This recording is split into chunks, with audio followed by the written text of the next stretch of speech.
नमस्कार दोस्तों, स्वागत है आपका अपने लीगल चैनल लीगल भूत में। और मैं हूं आपका दोस्त लीगल भूत। आज मैं ऐसे एक ब्रह्मास्त्र के बारे में आपको बताने जा रहा हूं जिसको अगर एक बार चला दिया गया तो ये अपना काम करके ही वापस लौटेगा। तो मेरा सजेशन है, इसको आप तभी चलाएं जब आपको लगता है कि अब सेटलमेंट की कोई भी गुंजाइश नहीं है, आपको लड़ना ही होगा।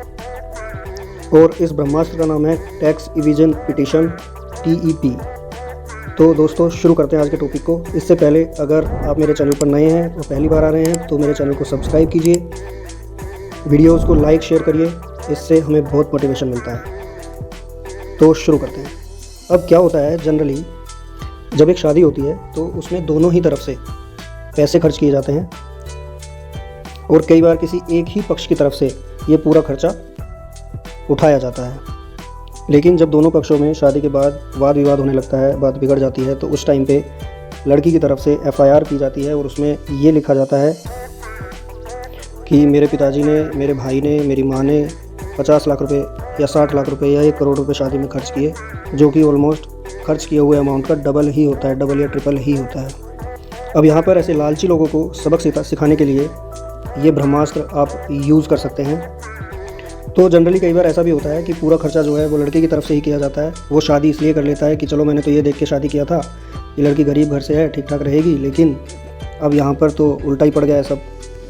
अब यहाँ पर लड़की की तरफ से कुछ भी खर्च नहीं किया होता है, पूरा खर्चा भी शादी का लड़के ने उठाया है। और अब अगर डिस्प्यूट हो गए हैं तो लड़की की तरफ से ये डिमांड आती है, वो अपनी FIR में लिखती है हमने तो 60 लाख रुपये खर्च किए, 1 करोड़ रुपये खर्च किए। और यहाँ पर अब उनकी तरफ से डिमांड होती है कि 50 लाख दे दो, हम सेटलमेंट कर लेते हैं, डिवोर्स ले लो। अब इस सिचुएशन में कुछ लोगों के पास पैसे होते हैं और वो अपने आप को बचाने के लिए समाज की परवाह ना करते हुए वो ऐसे एक्सटोर्शन मनी को उन्हें दे देते हैं और अपनी जान छुड़ाते हैं। लेकिन यहाँ पर उन्हें ये देखना चाहिए कि अगर इस तरह के सेटलमेंट वो करते रहेंगे तो इन लालची लोगों को ये समझ आने लगेगा कि इस ज़रिए से पैसा बनाना बहुत आसान है। और आजकल तो कुछ लोगों का ये प्रोफेशन भी बन गया है। अब वहीं पर कुछ लोग ऐसे होते हैं जिनके पास पैसे नहीं होते हैं, वो 10-15 हज़ार रुपये की नौकरी कर रहे होते हैं, वो कहाँ से 50 लाख 60 लाख रुपये दें। और मैं तो कहता हूँ कि अगर ऐसे में पैसे हैं भी तो भी आपको क्यों पैसे देने हैं। अपने मेहनत की कमाई कोई भी ऐसे तुम्हें डरा के धमका के तुमसे एक्सटोर्ट कर लेगा और आप उसे होने दोगे तो ऐसा तो आज एक है, कल 2 और खड़े हो जाएंगे। तो क्या सबको आप पैसे बांटते फिरोगे? तो इस तरह की सिचुएशन से निपटने के लिए आज मैं आप लोगों को एक ऐसे सॉल्यूशन के बारे में बताने जा रहा हूँ जिसका यूज़ आप कर सकते हैं और सामने वाले को घुटने पर ला सकते हैं। तो जनरली होता क्या है कि जब एक FIR दर्ज करी जाती है या एक परिवार दर्ज किया जाता है तो वहाँ पर लड़की के माँ बाप के द्वारा या लड़की के द्वारा एक शपथ पत्र के साथ ये अपनी FIR में पिटीशन में कोट किया जाता है कि मेरी शादी में 50 लाख 60 लाख रुपए खर्च किए गए, मेरे माता ने किए या पिताजी ने किए या फिर भाई ने किए। तो इस तरह की स्टेटमेंट वहाँ पर लिखी हुई आपको मिलती है। तो वहाँ FIR में पिटीशन में ये सब लिखा होगा कि हमने इतने रुपये खर्च किए, इतने के गहने दिए, इतने रुपये हमने शादी में और इतने रुपये हमने इनके रिश्तेदारों पे खर्च किए, इतने रुपए की कार, इतने की हमने फर्नीचर, इतने के काफ़ी सारे प्रोडक्ट्स उसमें लिखे जाते हैं और वो पूरा का पूरा बिल आपके नाम पर फाड़ दिया जाता है। अब यहीं पर इस तरह की FIR की पिटीशन की साथ एक एफिडेविट लगाया जाता है और उसमें स्टेटमेंट भी किए जाते हैं कि ये सारे कथन सत्य हैं। तो यहीं पर सबसे पहले तो आपको ऐसी FIR और ऐसी पिटीशन की सर्टिफाइड कॉपी अप्लाई करनी है और ऐसी FIR पिटीशन की सर्टिफाइड कॉपी अपने पास सुरक्षित रख लेनी है। अब हम चलते हैं इनकम टैक्स की तरफ। तो इस तरह की जो ट्रांजैक्शंस हैं, इन सब ट्रांजैक्शंस पर इनकम टैक्स के क्या डायरेक्शंस हैं उसके बारे में हम बात करते हैं। आप सब जानते ही होंगे कि इनकम टैक्स में हर साल स्लैब्स चेंज होते रहते हैं। अभी इस साल जो फिनेंशियल ईयर 23-24 के लिए है कि 7.5 लाख रुपये तक की इनकम पे आपको कोई भी टैक्स नहीं देना है। लास्ट ईयर ये लिमिट 5 लाख रुपये थी। अब ऐसे में अगर आप इससे ज़्यादा कमाई करते हैं तो आपको अपनी इनकम पर टैक्स देना होता है और अपनी इनकम टैक्स की रिटर्न भी फाइल करनी होती है। तो जनरली क्या होता है कि जब जिस फाइनेंशियल ईयर में ये शादी का खर्चा उनके द्वारा बताया जाता है वहाँ पर इनकम टैक्स की रिटर्न या तो उनके द्वारा फाइल नहीं की जाती है या फिर उसमें टैक्सेबल इनकम जो है वो कम दिखाई जाती है।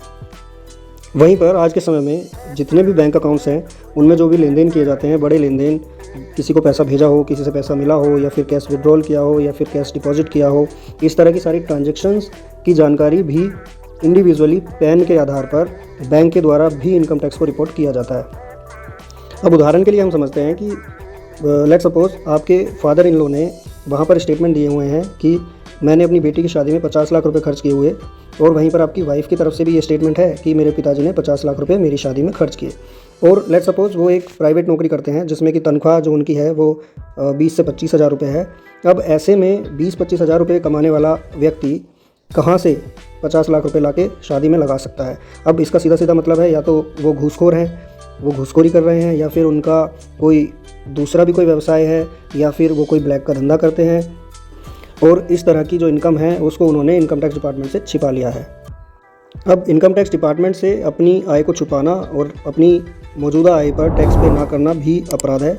अब यहीं पर आप एक काम कर सकते हैं, आप एक टैक्स रिवीजन पिटीशन बनाकर ऑनलाइन इनकम टैक्स डिपार्टमेंट को भेज सकते हैं। इस पिटीशन को टैक्स रिवीजन पिटीशन कहते हैं और इसके अंदर इस तरह की इन्फॉर्मेशन होती है कि अमुक व्यक्ति ने यहाँ पर एक एफआईआर या फिर एक परिवाद दर्ज कराया है जिसमें कि उन्होंने ये स्टेटमेंट दिया है कि उन्होंने उक्त फाइनेंशियल ईयर में 40 से 50 लाख रुपए खर्च किए हैं अपनी बेटी की शादी में। लेकिन जितना कि मैं जानता हूँ, क्योंकि मैं भी उनके परिवार का एक सदस्य रह चुका हूँ और मैं ये जानता हूँ कि इस तरह की उनकी कोई भी इनकम का सोर्स नहीं है। वो एक साधारण सी 20 से 25 हज़ार रुपये की नौकरी करते हैं, तो उनके पास इतना पैसा कहाँ से आया, उसका सोर्स क्या है और क्या उन्होंने ऐसा पैसा खर्च किया भी है। इस तरह की टैक्स रिवीजन पिटीशन आप अपनी वाइफ, अपने इन-लॉज़ के खिलाफ उनका पैन नंबर, उनका आधार नंबर देकर कर सकते हैं। ऐसी टैक्स रिवीजन पिटीशन ऑफलाइन और ऑनलाइन दोनों ही माध्यम से की जा सकती है। इस वीडियो के डिस्क्रिप्शन में आपको टैक्स रिवीजन पिटीशन का फॉर्मेट मैं लगा कर दे रहा हूँ, आप वहाँ से उसे डाउनलोड करके आसानी से यूज़ कर सकते हैं।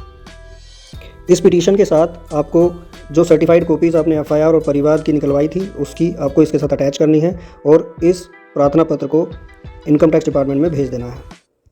अब यहाँ पर जब ये कंप्लेंट इनकम टैक्स डिपार्टमेंट में पहुँचती है तो वो देखते हैं कि इस तरह की जो ट्रांजैक्शन है, इतना बड़े पैसे की जो लेन देन है वो इस फाइनेंशियल ईयर की एक पर्टिकुलर डेट को हुआ है और इनकम टैक्स को इसके बारे में कोई भी जानकारी नहीं है। तो ऐसे में वो आपके इन-लॉज़ को एक नोटिस जारी करके बुला सकते हैं और इस रिवीजन पिटीशन का जवाब उनसे मांग सकते हैं।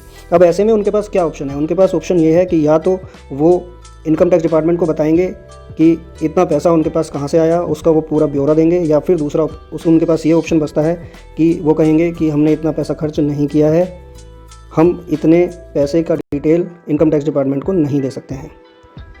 अब यहाँ पर आपका काम शुरू होता है कि जो टैक्स रिवीजन पिटीशन आपने फाइल किया था उसका टैक्स रिवीजन पिटीशन नंबर आपको इनकम टैक्स डिपार्टमेंट से मिल गया होगा। अब आप यहाँ पर आरटीआई के माध्यम से इनकम टैक्स डिपार्टमेंट में आप एक आरटीआई फाइल करिए और वहाँ पर आपकी पिटीशन पर क्या कार्रवाई हुई और सामने वाले ने किस तरह के स्टेटमेंट्स वहाँ पर दिए और इस तरह की इस पिटीशन पर क्या कार्रवाई इनकम टैक्स डिपार्टमेंट द्वारा की गई, ये सब आप आरटीआई के माध्यम से निकाल सकते हैं। अब यहाँ पर अगर आपको उनके स्टेटमेंट मिल जाते हैं जिसमें वो कह रहे हैं कि नहीं हमने इतना पैसा खर्च नहीं किया है, तो आप उसकी सर्टिफाइड कॉपी अपने केस में लगा दीजिए। वहाँ पर आप माननीय न्यायालय को ये बताइए कि इन्होंने अपनी पिटीशन में झूठ बोला है और इनकम टैक्स इन्होंने ये स्टेटमेंट दिया है कि इन्होंने इतना पैसा खर्च नहीं किया है। तो अब यहाँ पर दोनों ही तरफ से उन लोगों के लिए आफत खड़ी हो जाएगी। यहीं पे इनकम टैक्स डिपार्टमेंट की उस कार्रवाई के सभी डॉक्यूमेंट्स की सर्टिफाइड कॉपी जो आपके पास है उसको प्रयोग में लाकर आप CRPC 340 का भी प्रयोग माननीय न्यायालय द्वारा विपक्षी पर करवा सकते हैं। जो आरटीआई का फॉर्मेट है वो भी मैंने आपको डिस्क्रिप्शन में लगा कर दे दिया है सभी जजमेंट्स के साथ। अब कई बार लोग कहते हैं कि income tax department tax revision petition पर काम नहीं करता है, कई साल बीत जाते हैं और कई बार वो ऐसी किसी पिटीशन पर काम करता ही नहीं है। तो यहाँ पर अब मैं आपको ये बताना चाहूँगा कि अगर इस तरह की पिटीशन आप किसी प्रोफेशनल से बनवाते हैं और अच्छी लीगल लैंग्वेज में आप उसे ड्राफ्ट करवा कर फाइल करते हैं तो इस तरह की पिटीशन पर 101% कार्रवाई की जाती है। तो आप इसको ज़रूर करिए। तो आज की वीडियो में इतना ही। अगर आपको वीडियो में दी गई जानकारी पसंद आई है तो आप वीडियो को सब्सक्राइब, लाइक और शेयर कर सकते हैं, जिससे कि किसी भी ज़रूरतमंद के पास इस तरह की वीडियो पहुंचाई जा सके और उसे लाभ प्रदान किया जा सके। धन्यवाद।